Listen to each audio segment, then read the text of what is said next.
السلام علیکم۔ Welcome to my channel کہانی جنکشن۔ نئی دلچسپ اور ہارر کہانیاں سننے کے لیے میرے چینل کو سبسکرائب کریں۔ تو شروع کرتے ہیں کہانی کا دوسرا حصہ۔ میری آنکھ کھل گئی۔ مجھے محسوس ہونے لگا کہ میں اپنے بستر پر لیٹا ہوں۔ یہ سب خوف ایک خواب کے سبب تھا، لیکن مصیبت ابھی ختم نہیں ہوئی تھی، کیونکہ اپنی تمام تر کوشش کے باوجود میں تکیے سے سر نہ اٹھا سکا، نہ ہی آنکھیں کھول سکا۔ مگر مجھے یہ احساس ہو رہا تھا کہ میرا خواب ٹوٹ چکا ہے اور میں بیدار ہو چکا ہوں۔ اپنی بند پلکوں کے پیچھے مجھے احساس ہو رہا تھا کہ کمرے میں روشنی پھیلی ہوئی ہے، شاید ویسی ہی روشنی جیسی میں نے اس دن بند پردوں کے پیچھے گلی سے دیکھی تھی۔ میں مکمل ہوش میں آنے کے باوجود چند لمحوں کے لیے وہیں لیٹا رہا۔ آنکھیں ابھی تک بند تھی اور ماتھے پر پسینے کی بوندیں محسوس ہو رہی تھی۔ میں اٹھ کر بیٹھ گیا۔ میرے بستر کے بالکل سامنے والی کرسی پر لیڈی ویٹ بیٹھی تھی۔ اسے دیکھتے ہی میں پہچان گیا، کیونکہ اس کی تصویر میں نے میگزین میں دیکھی تھی۔ یقیناً یہ وہی تھی، اس میں کوئی شک نہیں تھا۔ وہ شب خوابی کے لباس میں ملبوس تھی۔ اس کے ہاتھ میں ایک چھوٹا سا منکش پیالہ تھا، جو چینی مٹی کا بنا ہوا تھا۔ اس کے اوپر ایک ڈھکن تھا۔ جیسے ہی میں نے اس کی طرف دیکھا، لیڈی ویٹ نے اس کا ڈھکن ہٹایا اور چمچ کی مدد سے کچھ کھانے لگی۔ کئی ایک چمچ کھانے کے بعد اس نے پیالے کو دوبارہ ڈھک دیا۔ اس کے بعد اس نے اپنا چہرہ میرے بستر کی طرف موڑا اور میری طرف دیکھنے لگی۔ اس کے چہرے پر موت کی زردی چھائی ہوئی تھی۔ اس کے بعد وہ نڈھال اور تھکے ہارے انداز میں اٹھی اور بستر کی طرف قدم بڑھائے۔ جیسے ہی اس نے ایسا کیا، کمرے میں روشنی جو کسی نامعلوم جگہ سے پھوٹ رہی تھی، اچانک مدھم پڑ گئی۔ میرے چاروں طرف ایک بار پھر اندھیرا چھا گیا۔ میں فوراً بستر سے نکلا اور نیچے اپنے کمرے کی طرف بھاگا۔ میرا دوست، جس کو اپنی زندگی میں کئی مجرموں اور بھوتوں سے واسطہ پڑ چکا تھا، اس معاملے میں تجربہ کار تھا۔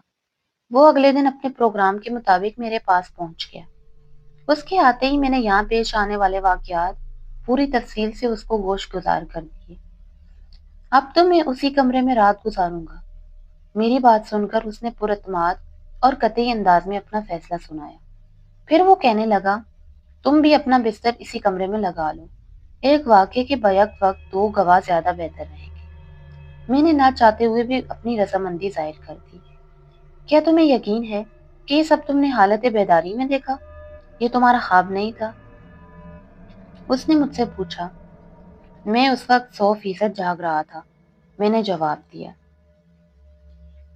جان کی آنکھیں چمکنے لگی۔ انسان صرف نامعلوم چیز سے ڈرتا ہے۔ ابھی تک کوئی نہیں جانتا کہ بھوت کیا ہیں یا وہ کیوں ظاہر ہوتے ہیں۔ تم نے جو سر آرتھر کو رات کے وقت اپنے باغ میں گھسے ہوئے دیکھا تھا، کیا سمجھتے ہو اس کا اس رات والے اس واقعے سے کوئی تعلق ہے؟ جہاں تک میں سمجھ پایا ہوں، نہیں۔ کیا تعلق ہو سکتا ہے؟ یہ یقینی طور پر واضح نہیں ہے، اور میں نے تم سے یہ سوال کیوں کیا؟ میں خود بھی نہیں جانتا۔ جان ہنسنے لگا۔ میں نے جان کے ساتھ مل کر اوپر والے بیڈ روم میں ایک اور بستر کا بندوبست کر دیا۔ بستر پر لیٹنے کے بعد جان نے روشنی گل کر دی۔ ہم نے کچھ دیر باتیں کی اور پھر خاموشی چھا گئی۔ یہ سردی کا موسم تھا۔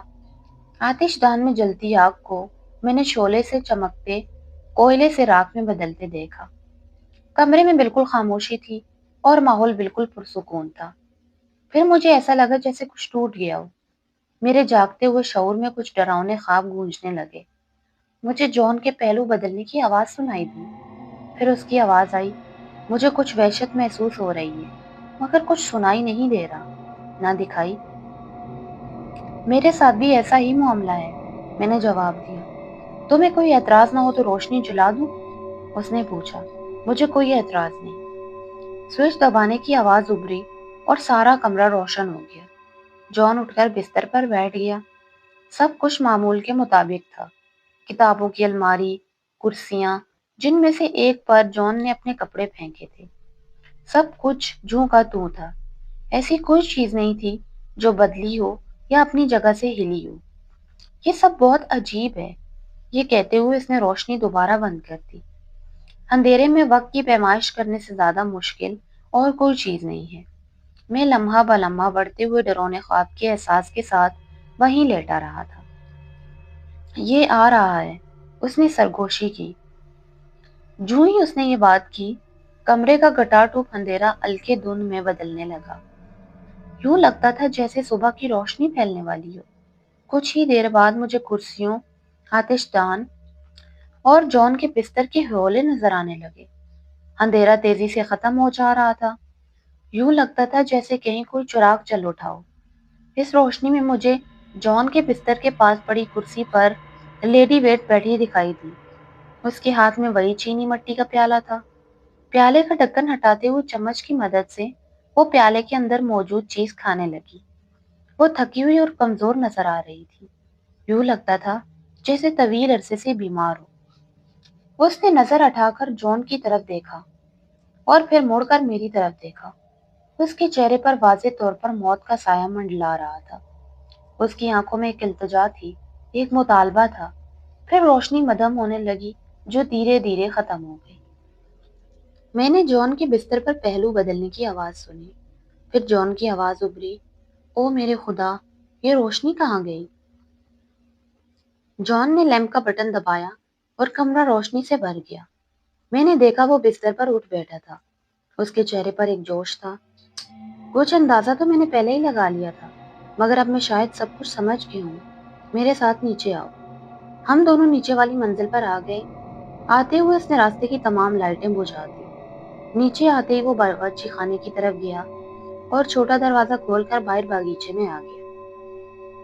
آتے ہوئے اس نے بیلچہ اور کدال ساتھ لے لی تھی۔ میں نے باورچی خانے کی کھڑکی کھول کر پردہ ایک طرف ہٹا دیا تھا، جس کی وجہ سے باغیچے میں روشنی ہو گئی تھی۔ تم نے اس رات سر آرتھر کو کہاں دیکھا تھا؟ اس نے پوچھا۔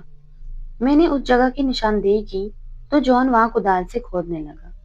زمین نرم کرنے کے بعد وہ بیلچے کی مدد سے مٹی ہٹانے لگا۔ جب ایک دو بار اس نے ایسا کیا تو میں نے بیلچے کو کسی سخت چیز سے ٹکراتے سنا۔ اب جان نے بیلچہ ایک طرف رکھ دیا اور اپنے ہاتھ سے مٹی کو ہٹانے لگا۔ وہ نہایت احتیاط سے یہ کام کر رہا تھا۔ انگلیوں سے ٹٹولتے ہوئے اسے مٹی کے اندر دبے ہوئے چینی مٹی کے پیالے کے ڈھکن کے ٹکڑے مل گئے۔ مزید کچھ تلاش کی تو چینی کا پیالہ بھی مل گیا۔ یہ وہی پیالہ تھا جو میں نے پہلے بھی 2 بار لیڈی ویٹ کے ہاتھ میں دیکھا تھا۔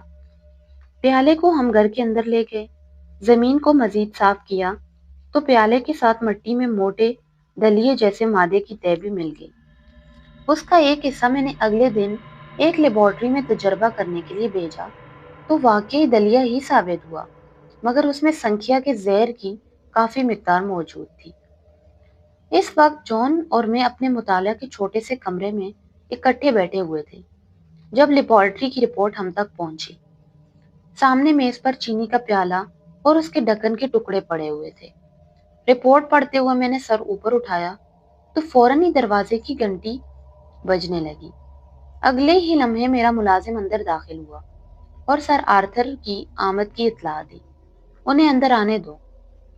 جان جلدی سے بولا، پھر میری طرف دیکھتے ہوئے کہنے لگا، جب وہ میز پر پڑی چیزوں کو ایک دم دیکھے گا تو ہمیں اس کے تاثرات کا علم ہو جائے گا۔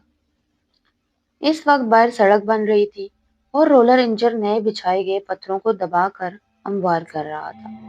اس کا شور مسلسل بلند ہو رہا تھا۔ تھوڑی دیر بعد سر آرتھر اندر داخل ہوئے۔ اندر آتے ہی پوچھا، خیریت ہے؟ آپ لوگوں نے مجھے فون کر کے کیوں بلایا؟ اس کے ساتھ ہی ان کی نظر میز پر پڑے پیالے پر پڑی تو ان کے چہرے پر پہلے حیرت پھر خوف چھاتا چلا گیا۔ منہ کھلے کا کھلا رہ گیا، آنکھیں خوف سے پھیل گئی، خوشگوار چہرے پر دہشت چھا گئی۔ مزید کچھ بولے بغیر وہ مڑے اور تیزی سے گرتے پڑتے باہر نکل گئے۔ اس کے بعد جو ہوا وہ حادثہ تھا یا کچھ اور، یہ میں کبھی جان نہیں پاؤں گا، کیونکہ میں نے کھڑکی میں سے باہر سر آرتھر کو پتھر دبانے والے بھاری رولر انجن کے آئینی پہیوں کے سامنے گرتے دیکھا۔ وہ اس طرح سے گرے کہ اس سے پہلے ڈرائیور رک جائے یا رکنے کا سوچے، لوہے کا وزنی انجن ان کے سر کو کچلتا ہوا اوپر سے گزرتا چلا گیا۔